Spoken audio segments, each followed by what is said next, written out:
Hey yo, what is up mga idol? So ngayon meron na naman tayo ditong napaka-solid na sapatos. Ayan, nasa harap nyo na. Syempre box pa lang mga idol. Kitang-kita nyo na yan. Yung nakasulat dyan na greater than. Ayan, sa harap. Ay sa likod. Then dito sa gilid yung sizing. Then sa harap, wala naman masyadong design. Huwag na natin patagalin to mga idol. Buksan na natin.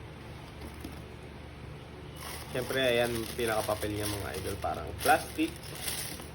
Yan. Ito yung colorway mga idol. Sa may labas na yan.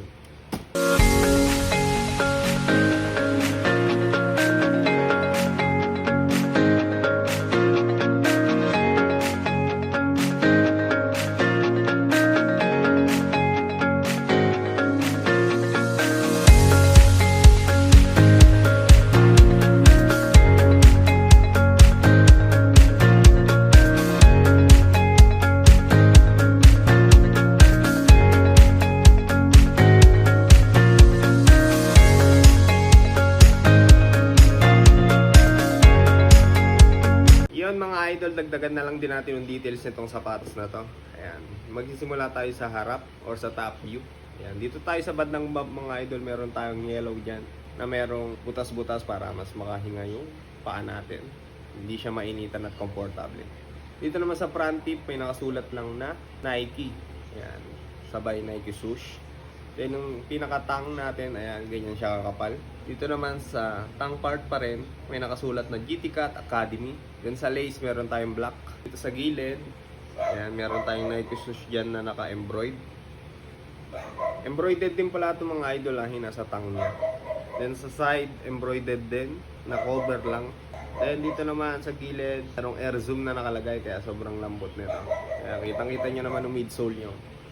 Sobrang sarap gamitin ito. Dito rin, may details din dito mga idol sa body ng sapatos na to. Yan. May zigzag na naka-embroid. And halos wala namang ibang details. Sobrang simple ng sapatos na to pero solid. Ayun nga pala mga idol, meron ding Nike dyan. Sa ilalim mga idol, merong Nike swoosh. Black naman tayo sa kulay. Then W pattern. Kaya sobrang ingay at kapit nito. Sa likod lang, dagdagan na lang din natin. Ayan. 001. Then meron ulit ditong para sa hingahan ng paa. Mas komportable. So halos all goods na dito. Wala ka nang hanapin pa. Sa collar lining. Ayan. Sobrang lapad. Halos one finger. Ayan. Kitang-kita nyo naman. So yun lang mga idol. Salamat sa panonood nyo. Kung nagustuhan nyo to, PM lang kayo sa page. Bali, order na nga pala sa atin to. De-deliver na lang natin mamaya. So yun lang mga idol. Cheese!